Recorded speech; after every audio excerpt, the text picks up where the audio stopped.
Assalamu alaikum. My name is Rabia and today I am going to teach you chapter number 17, coordination and control, and topic is pituitary gland. First of all, pituitary gland is also known as hypophysis cerebri. ठीक है, जो pituitary gland होता है इसका दूसरा नाम है hypophysis cerebri. ठीक है, और इसका अगर हम वेट देखें तो इसका वेट है 0.5 ग्राम. ठीक है, और पिट्यूटरी ग्लैंड जो है is also known as master gland. इसको मास्टर ग्लैंड भी कहा जाता है क्योंकि ये हमारी बॉडी का इस तरह का ग्लैंड है जो कि इस तरह की हार्मोन सिक्रीट करता है जो बाकी जो ग्लैंड्स हैं उनको कंट्रोल कर रहे होते हैं. ठीक है, तो इसीलिए इसको हम मास्टर ग्लैंड कहते हैं. पिट्यूटरी ग्लैंड जो है इसके 3 लॉब्स होते हैं. First one is anterior lobe, second one is median lobe and third one is posterior lobe. यहाँ पे ये मैंने एक स्ट्रक्चर बनाया है पिट्यूटरी ग्लैंड का. ये इसका एंटीरियर लॉब है, ये इसका मीडियन लॉब है और ये इसमें पोस्टीरियर लॉब है. अगर हम बात करें तो यहाँ पे एक स्ट्रक्चर है जिसे हम बोलते हैं इनफंडिबुलम. इनफंडिबुलम एक स्ट्रक्चर है जिसे कि एक शॉर्ट स्टॉक कहते हैं, डंडी. जिस तरह एक डंडी होती है जिसके जरिए ये जो पिट्यूटरी ग्लैंड होता है, ठीक है, कनेक्ट्स विद ब्रेन. मतलब पिट्यूटरी ग्लैंड इस इनफंडिबुलम के जरिए, इस स्टॉक के जरिए हमारे ब्रेन के साथ जो है वो कनेक्ट होता है. ठीक है, अब मैंने यहाँ पे बताना है एक आपको पॉइंट, ट्रॉपिक हार्मोन्स. अक्सर एक शॉर्ट क्वेश्चन पूछा जाता है, व्हाट आर ट्रॉपिक हार्मोन्स. तो ट्रॉपिक हार्मोन्स कौन से हार्मोन्स होते हैं? Control the secretion of hormones from other glands. मतलब ये इस तरह के हार्मोन्स हैं जो कि पिट्यूटरी ग्लैंड से सिक्रीट होते हैं और मोस्टली पिट्यूटरी ग्लैंड के एंटीरियर लोब से सिक्रीट होंगे. ठीक है, इन हार्मोन्स को हम कहते हैं ट्रॉपिक हार्मोन और इनका काम होता है कि ये अदर ग्लैंड्स को, हमारी बॉडी के अंदर जो अदर ग्लैंड्स हैं उनकी सिक्रीशन को कंट्रोल कर रहे होते हैं. अब हम यहाँ पे देखेंगे एंटीरियर लोब. मैंने यहाँ पे तीन इसके पार्ट्स पढ़ाए हैं आपको. एक पढ़ाया है इसका एंटीरियर लोब, एक मीडियन लोब और एक पोस्टीरियर लोब. आज जो हमने डिस्कस करना है वो सिर्फ हमारा है एंटीरियर लोब. ठीक है, एंटीरियर लोब से कौन कौन से हार्मोन सिक्रीट होते हैं आज हमने ये देखना है. सबसे पहले गोनेडोट्रोफिक हार्मोन. ठीक है, जो गोनेडोट्रोफिक हार्मोन है इसमें फर्दर आगे 3 हार्मोन्स आते हैं. First one is FSH, follicle stimulating hormone. ठीक है, दूसरा है हमारे पास PH का मतलब है प्रोलैक्टिन हार्मोन और थर्ड वन इज LH का मतलब है ल्यूटेनाइजिंग हार्मोन. ठीक है, अब हमने वन बाय वन इनको डिस्कस करना है. सबसे पहले हम देखेंगे FSH मतलब फॉलिकल स्टिमुलेटिंग हार्मोन को.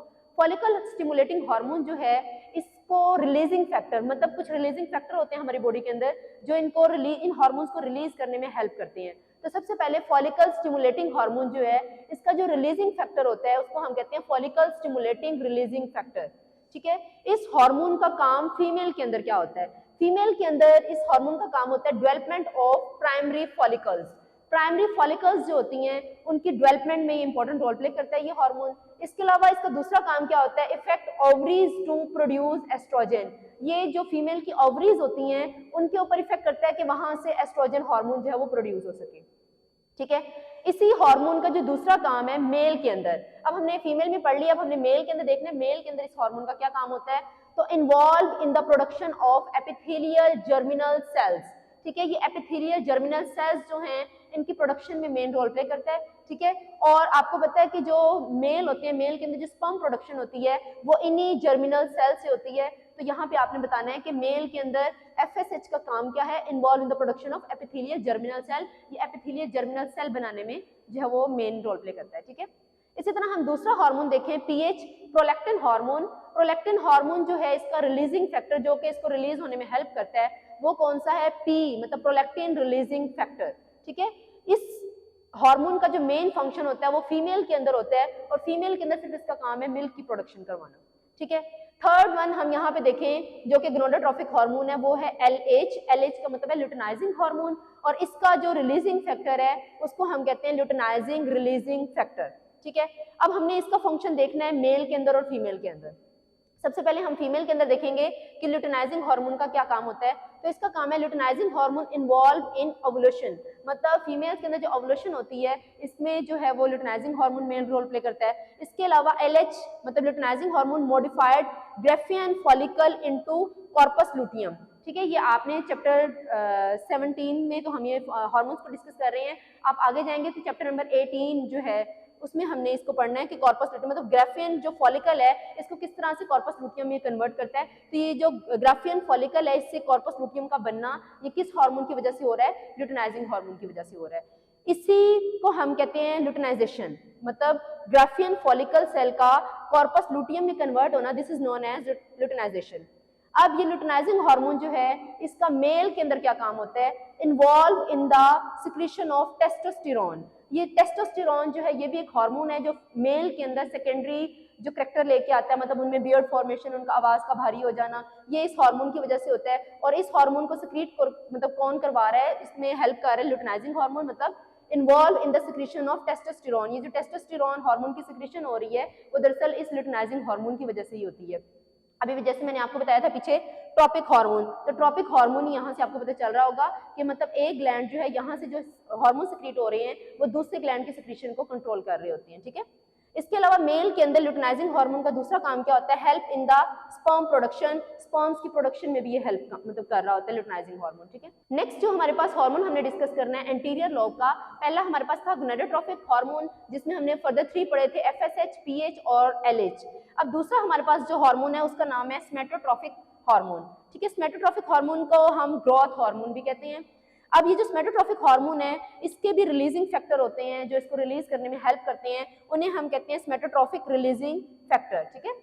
अब इसका फंक्शन क्या होता है, स्मेटोट्रोपिक हार्मोन जो मतलब ग्रोथ हार्मोन है इसका काम क्या होता है, इंक्रीज सिंथेसिस ऑफ प्रोटीन, ये प्रोटीन जो है उसके सिंथेसिस को इंक्रीज करवाने में हेल्प करता है। इसके अलावा इसका काम होता है इंक्रीज ग्रोथ, जैसे कि इसका नाम आपने यहाँ पे पढ़ा है कि ग्रोथ हार्मोन है, इसका मतलब ये है कि ये ग्रोथ को इंक्रीज करवाने में हेल्प करता है। इसके अलावा इसका थर्ड फंक्शन क्या है, metabolism of lipid and protein, lipid और प्रोटीन की जो मेटाबॉलिज्म है उसमें भी ये इंपॉर्टेंट रोल प्ले करता है, ठीक है। अगर हम आगे देखें इसमें डिजीजेस, इसकी वजह से डिजीजेस कौन सी हो रही हैं,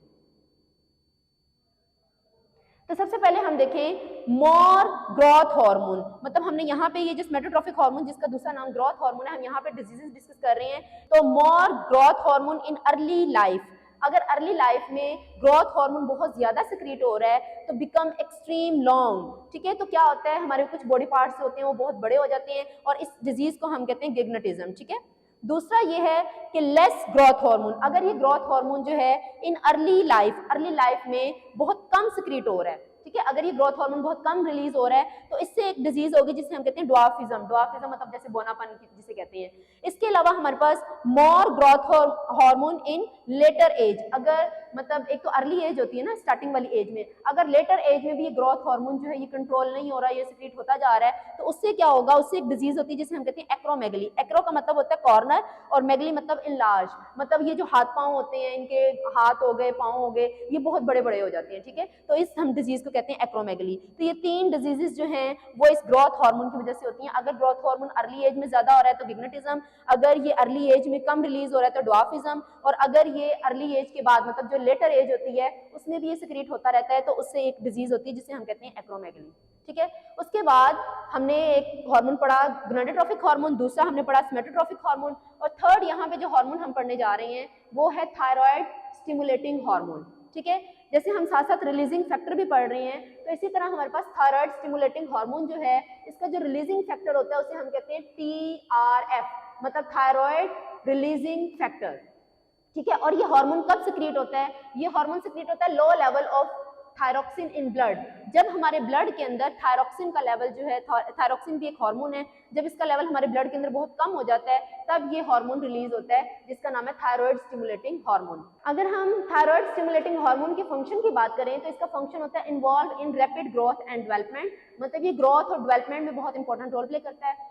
इसके बाद जो हमारे पास फोर्थ पे इसका जो एंटीरियर लॉब का जो हार्मोन है उसका नाम है एड्रीनोकॉर्टिकोट्रोपिक हार्मोन, ठीक है। इसका जो रिलीजिंग फैक्टर है उसका नाम है एड्रीनोकॉर्टिकोट्रोपिक रिलीजिंग फैक्टर, ठीक है। और ये हार्मोन कब सिक्रीट होता है, लो लेवल ऑफ स्टेरॉयड, जब हमारी बॉडी के अंदर स्टेरॉयड का लेवल जो है जब लो हो जाता है तब ये हार्मोन सिक्रीट होता है जिसका नाम है एड्रीनोकॉर्टिकोट्रोपिक हार्मोन।